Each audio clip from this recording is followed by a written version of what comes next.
Deputy CM Keshav Prasad Maurya ji हमारे साथ मौजूद हैं बातचीत के लिए। आज सत्येंद्र दास जी का निधन हो गया है। अयोध्या राम मंदिर के मुख्य पुजारी थे।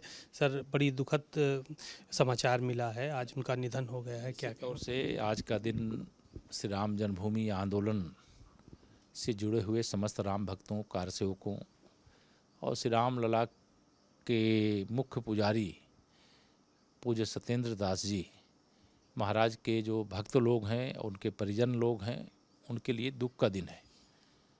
लेकिन संसार में जो आता है वो जाता है।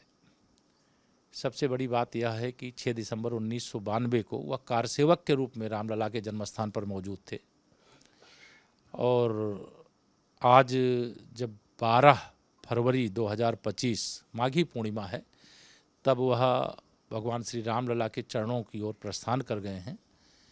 मैं अपनी विनम्र श्रद्धांजलि अर्पित करता हूं और उनके परिजनों और उनके भक्तों को यह दुख सहने की प्रभु शक्ति दें, ऐसी प्रार्थना करता हूं।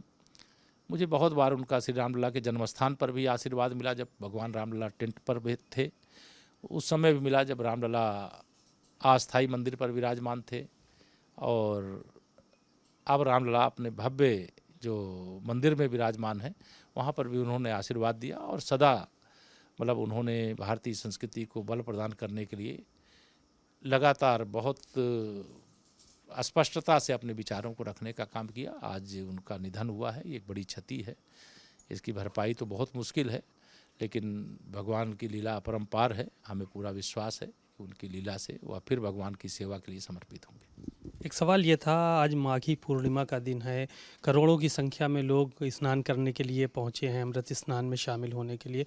मुख्यमंत्री योगी आदित्यनाथ सुबह से ही निगरानी बनाए हुए हैं, 4 बजे से वो मॉनिटरिंग कर रहे हैं व्यवस्थाओं को लेकर। बड़ी संख्या में लोग पहुंच रहे हैं, क्या नहीं, प्रयागराज महाकुंभ 2025 अभी आज़ादी के बाद से जितने भी महाकुंभ हुए हैं उनकी तुलना में सबसे श्रेष्ठतम रहा है। संख्या की दृष्टि से भी, व्यवस्था की दृष्टि से भी, स्वागत सत्कार की दृष्टि से भी, आस्था की डुबकी लगाने की दृष्टि से भी, देश से भी विदेश से भी जितनी बड़ी संख्या में श्रद्धालु आए हैं, वह निश्चित तौर से हम सब के लिए गर्व की बात है। एक जो अलौकिक और आध्यात्मिक आनंद होता है, उसकी अनुभूति तमाम कष्टों का सामना करके जब लोग डुबकी लगा लेते हैं तो उनको हो जाता है। और यह एकता और समरसता का महाकुंभ 2025 मतलब अविस्मरणीय है।